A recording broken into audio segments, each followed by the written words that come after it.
ওয়ালাইকুম ভাইজান, ভালো আছেন? আলহামদুলিল্লাহ। আচ্ছা, মঙ্গলখালী কি কোনো শিবির বা জামাতের কোনো লোক কি চাঁদাবাজি করে জানেন আপনি? এটা তো এখনো পর্যন্ত শুনি নাই। আর আমরা যতটুকু জানি জামাত ইসলামের লোক কখনোই চাঁদাবাজি করে না।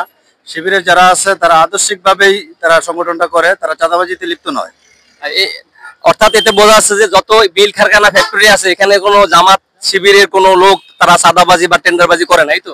না, তারা জামাত শিবিরের লোক চাঁদাবাজি বা টেন্ডারবাজির সাথে যুক্ত নয়, তারা এগুলা করে না।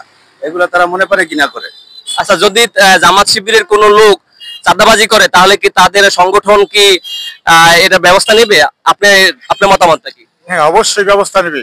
কারণ জামাত শিবির হলো একটা স্বচ্ছ একটা সংগঠন। এই সংগঠন খুবই ধর্মভীরু এবং কোরআন এবং হাদিস সম্মুখীন তারা চলে। আল্লাহ প্রদত্ত আল্লাহর হুকুম, আল্লাহর আইন মোতাবেক তারা চলে।